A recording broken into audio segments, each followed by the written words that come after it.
Media, कौन C media? अरे मोदी वो तो कह रहे हैं गिद्ध मीडिया है, वो तो जहां मिलेगा मस्जिद का मुद्दा आ जाए, हिजाब का मुद्दा आ जाए, कुरान का मुद्दा आ जाए, वहां पे गिद्ध मीडिया आ जाएगी। सर्वे चल रहा है। अरे सर्वे भाई, मैं अपने मुंह में मिट्टू बनना, वही कहा गया ना, रघुकुल रीत सदा चली आई, प्राण जाए पर वचन न जाए।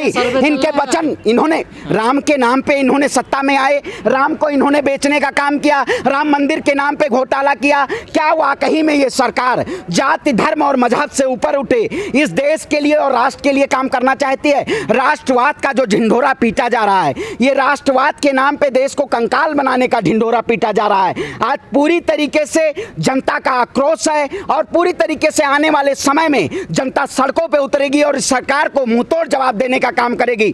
जिस तरह से जेपी आंदोलन में कहा गया था, नारा दिया गया था, सिंहासन खाली करो, जनता आ रही है, तो अब जनता सिंहासन को खाली करवाएगी, क्योंकि ईवीएम के द्वारा ये सरकार कहीं ना कहीं तो मोदी जी के साथ। अरे कौन सी मोदी जी के साथ है? वही बीएचपी होंगे, आरएसएस होंगे, नारंगी होंगे, बजरंगी होंगे, यही लोग केवल बीजेपी के साथ हैं। ये कहीं ना कहीं बीजेपी के साथ नहीं है इस वक्त जनता पूरी तरह, ईवीएम साथ में जरूर है। इन आप बताइए, पूरे कार्यपालिका, न्यायपालिका, विधायिका और पत्रकारिता को जिस तरह से इन्होंने अपने अधीनस्थ कर लिया है। आपने देखा होगा जिस तरह से गुजरात दंगे को जिस दिन चीफ जस्टिस ऑफ इंडिया उस पद पे पहुंचे सर्वोच्च न्यायालय, उन्होंने गुजरात दंगे की फाइल को बंद कर दिया। जब जब गुजरात में चुनाव आ जाएगा, जब जब देश में चुनाव आ जाएगा, तो ये सरकार उन फाइलों को बंद करने का काम करेगी। क्या वाकई में इस देश में, मैं कहता हूं, आवाज देश की बेटी के लिए नहीं आवाज उठाने की जरूरत है, लेकिन कुछ एक ऐसी जमात है भारतीय जनता पार्टी की और मीडिया की जो उन खबरों को नहीं दिखाएगी, देश की सच्चाई को नहीं दिखाएगी, लेकिन नफरत के नाम पे राजनीतियां हमेशा रोटी सेकने का काम करेगी। अरे देखिए भैया, मोदी जी का नाम, मन की बात, देश के प्रधानमंत्री का भाषण आपने देखा होगा। केरल में पहुंच के मैं तो शंकराचार्य की धरती पे पहुंचा हूं। आप बताइए, पहली बार गए हैं आप मतलब धर्म को पहली बार प्रचार कर रहे हैं। सनातन धर्म अनाज काल से है। भगवान राम को आपने नहीं, भगवान इस देश की, इस जमीन को कहीं ना कहीं आपने पूरी तरीके से अपने मार्केटिंग के जरिए, एक समय होता था प्रोडक्ट प्राइस और प्लेस और प्रमोशन मार्केटिंग का एजेंडा है, वही बीजेपी का एजेंडा है। ये पूरी तरीके से अगर योग्यता के अनुसार नौकरियां हैं इस देश में, तो मैं कहता हूं सीएमआई की रिपोर्ट उठाइए, हरियाणा बीजेपी शासित राज्य नंबर 1 पे बेरोजगारी दर है। कहां गया रोजगार आपका? 2 करोड़ युवाओं को रोजगार, पकौड़ा तलने वाला तो कौन सा रोजगार होता? आप कह रहे हैं देश की जनता को पकौड़ा तलिए, युवाओं को पकौड़ा तलिए। योग्यता के अनुसार नौकरियां हैं। मैं एमबीए किया हुआ छात्र हूं, देश के प्रधानमंत्री को मैं डिग्री देता हूं, दीजिए नौकरियां। कहां गई? आप तो बिना डिग्री के हैं, आप सत्ता में बैठे हुए बिना डिग्री के, और फर्जीवाड़ा केवल देश की जनता को बस ढिंढोरा पिटवा के और मार्केटिंग करके केवल आप सत्ता में नहीं रह सकते ना। कितने दिन झूठ बोलेंगे?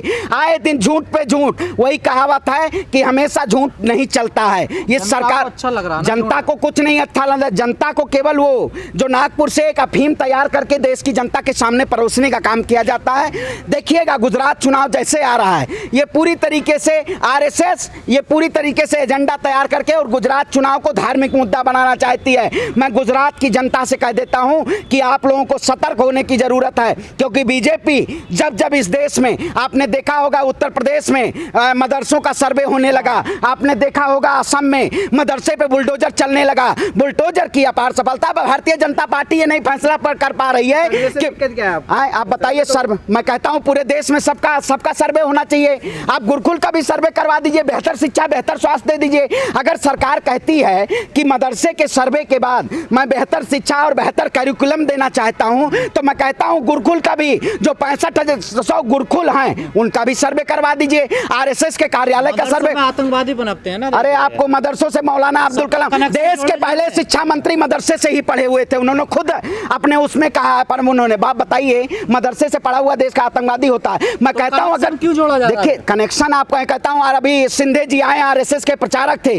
उन्होंने कहा कि आरएसएस एक ऐसी संस्था है जो देश को बम से उड़ाने का काम करती है। अब आप बताइए, उन्होंने पीआईएल ठोका है, तो ये सच नहीं है? कहीं ना कहीं आरएसएस नफरत को इस देश में पैदा करने का काम करती है। मैं कहता हूं मदरसे में बुलडोजर चला, क्या वो सरकार सरकार, हेमंत बिस्वा की सरकार, इनको ज्ञात होना चाहिए। दो लोग अगर देश के, मैं कहता हूं देश हमारा भारत, अगर भारत के आतंकवादी गतिविधियों में कोई भी सम्मिलित होता है तो उसके खिलाफ कड़ी से कड़ी कार्रवाई की जाए। लेकिन एक मकान को आपने उत्सव मनाया, आपने देखा होगा उत्तर प्रदेश में ट्विन टावर एक था, उसका उत्सव मनाया मीडिया ने। पूरी तरीके से ऐसा लग रहा है देश में एक मेला का माहौल चल रहा है। ऐसी मीडिया की, ये देखिए बुलडोजर, ये देखिए बम धमाका होने वाला, ट्विन टावर गिरने। क्या इस देश में यही अगर मुद्दा बेरोजगारी का होता कि देश में बेरोजगारी की आलम है, तो कहीं ना कहीं देश की जनता आज सड़कों पे ना तो सड़कों पे उतरना है। और इस सरकार को मैं कहता हूं जिधर भी देखो उधर जल्लाद बैठे हैं, संभाल के रखो अपनी बहन और बेटियों को, क्योंकि देश के लड़ाने वाले बेऔलाद बैठे हैं, बेऔलाद बैठे हैं। आप हर मुद्दे पे बात करते हो, आपने अंकिता वाली बात बिल्कुल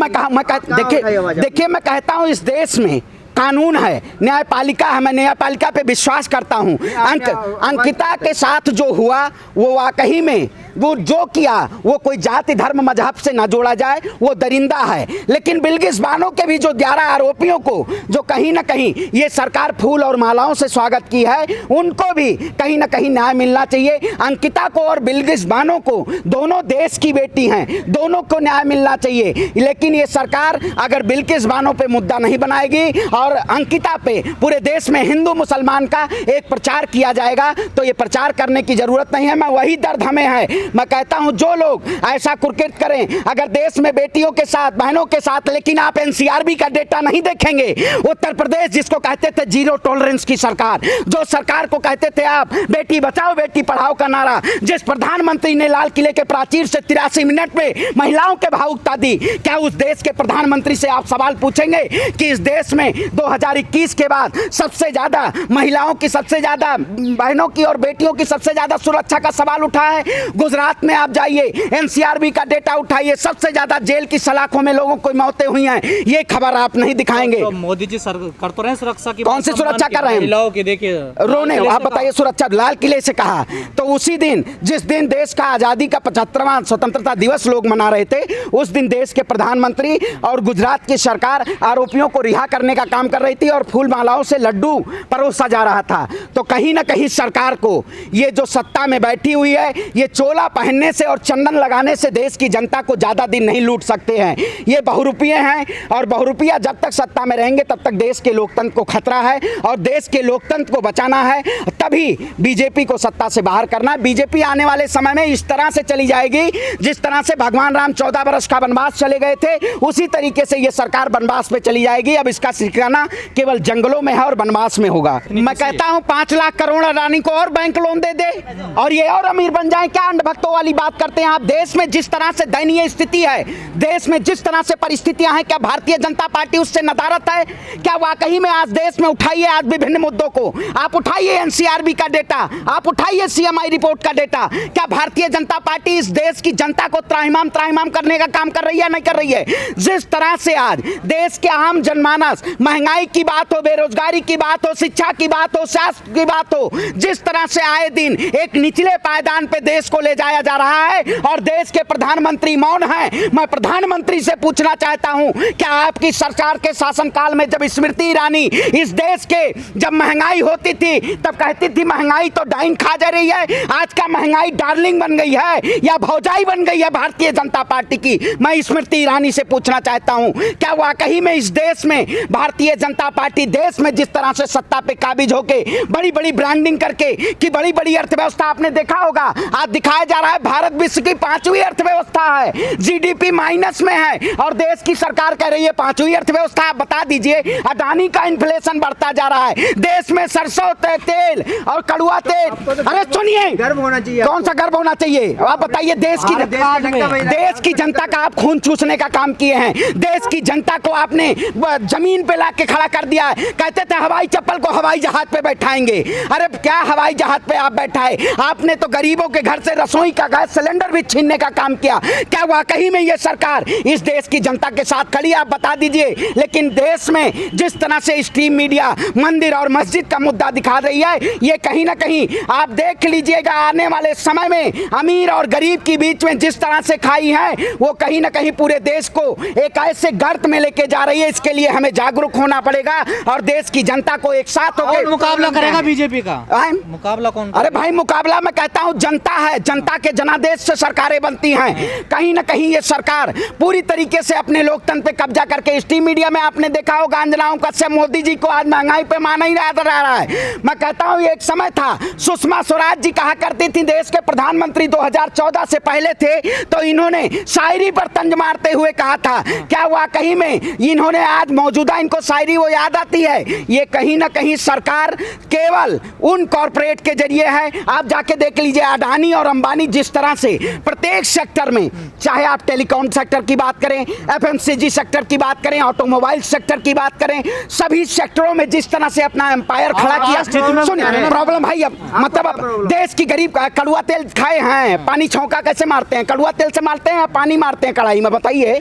हाँ नहीं तो बताइए 200 रुपए किलो आर पार की लड़ाई। आप बताइए 200 रुपए किलो है, क्या 200 रुपए किलो सरसों के तेल से एक गरीब व्यक्ति जीवन यापन कर पाएंगे? इसके लिए कहीं ना कहीं पूछना होगा ये सरकार से, क्योंकि ये सरकार आज पूरे तौर पे ये एक तरह से कॉरपोरेट तंत्र पे काबिज हो गई है और अपनी सत्ता की कुर्सी के बचाने के लिए ये सरकार ऐसे कुकृत्य कर रही है। हाँ, महंगाई पे चिल्ला रहे, वो कह रहे राष्ट्रहित में महंगाई, राष्ट्रहित में। अंधभक्त वाला भाई कहते हैं ये चश्मा उतार के रख दीजिए, मोदी जी को पहना दीजिए लेकर, क्योंकि उन्हीं को नहीं दिखाई दे रहा होगा महंगाई। वो लोग महंगाई नहीं जो कहीं ना कहीं वो खाते हैं, कहते होंगे गोबर को चरमन पड़ा से खा रहे होंगे, क्या उनकी बात कर रहे हैं? ऐसे कहीं ना कहीं सरकारें, मैं कहता हूं आप अगर आज महंगाई के मुद्दों पे नहीं बात करना चाहते हैं तो क्या आप बता दीजिए शिक्षा में आप बात कर लीजिए। एक समय आपने देखा होगा जर्मन जिस तरह से नाजीवाद और यहूदीवाद के उसमें जिस तरह से जर्मन बर्बाद हुआ था, उसी तरीके से इन्होंने देश को हिंदू और मुसलमान के नाम पे बर्बाद करने का काम किया है। क्या वाकई में आज मौजूदा स्थिति, देश के प्रधानमंत्री कहते थे बहुत हुई महंगाई की मार, अब की बार मोदी सरकार। अरे मोदी सरकार तो है लेकिन महंगाई कम नहीं हो रही है। कहां महंगाई कम हो रही है? बहुत हुआ युवाओं पे अत्याचार, अब की बार मोदी सरकार। मोदी सरकार कहां है? युवाओं पे अत्याचार कम हुआ? बहुत हुई महंगाई की बार। बहुत सारे ऐसे नारे जो कहीं ना कहीं देश के प्रधानमंत्री देने का काम करते थे और वो सिर्फ जुमला है, बड़े बड़े फेंकने वाले चले गए लेकिन देश के प्रधानमंत्री रह गए। इस देश के लोकतंत्र का खात्मा करने वाले हैं लेकिन देश को लोकतंत्र को बचाना है। जिस तरह से जेपी आंदोलन क्रांति का रूप लेके आया था, उसी तरीके से इस सरकार की सत्ता को सिंहासन हिलाने के लिए आप देखेंगे।